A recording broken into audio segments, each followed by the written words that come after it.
Yeah, we are at the 8th of April show at Joe's Promotions in Rainbows Meadow. I'm here with the UK's youngest matchmaker and Paralympic Jack Gladman. How are you feeling about the show, mate? It's been very relaxed almost for me this week. I've got two fights on the show, Nathan Comiskey and Matt McCallum.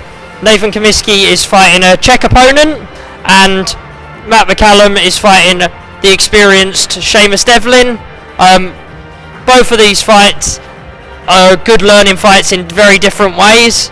Nathan hopefully having this fight last a little bit longer than the one round we saw in February, and Seamus is a very tough opponent for Matt, just to get him some good rounds in the banks for 6 whole rounds hopefully.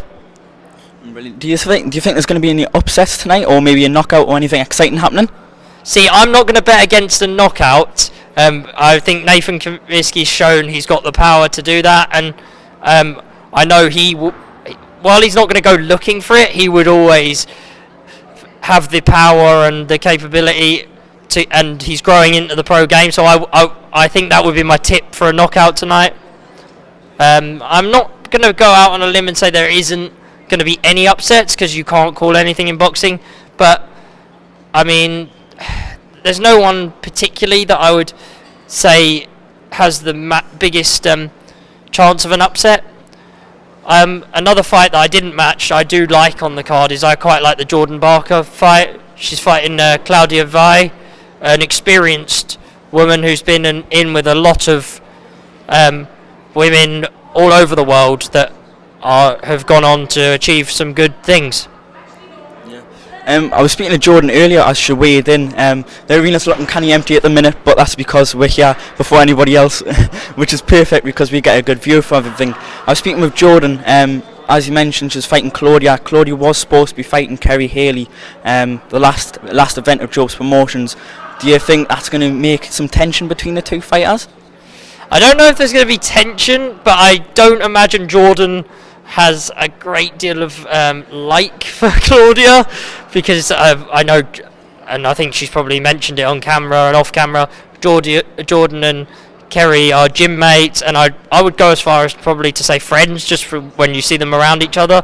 And obviously we were all gutted for Kerry, myself included. I think I don't know if I've said it on camera, but I think outside of probably Kerry and her trainer, I was probably the next most gutted person, and no one else was as annoyed as probably other than those two as me with everything that went on the 26th. So but hopefully Claudia's back. I mean, I'm not going to hold that against her, so she's back, and hopefully it produces a good fight tonight, and maybe we get to see a stoppage in a women's fight, which is rare, but I mean, we saw with Savannah Marshall last week, it does happen. I mean, I'm looking really excited for the lineup tonight. We've got Ellis Corey fighting Sergio Doma, as well as Bobby Dalton making his debut. In the last interview, he said that he's going to make a statement. Do you think that's going to be good? Ellis Corey is one of those fighters who's just waiting to break out. I think he's been out the ring, and then getting back in tonight. I mean, maybe this will just show everyone and I think he wants to put Britain on notice, and I'm excited to see if he'll actually have a chance of doing that tonight. I mean, Sergio Doma, I think you asked me about him off camera. He's an experienced guy who's been in with a lot of top people who've gone on to become and do top things. So I think this is a good fight for Ellis. It's a good measuring stick. And I think he needs to just be a little bit careful of obviously looking too far ahead, and I always say that, and I'll always say to everyone about that, but I think he's a real prospect for the future. As for Bobby Dalton, it'll be nice for him to get out and just get that pro debut out the way. I think pro debuts are always a very tricky situation, because you don't know how you're going to be under the lights until you're actually there, and that's why when you're matching pro debuts, there's a very unique style to it. You almost give them the easiest opponent you can within reason.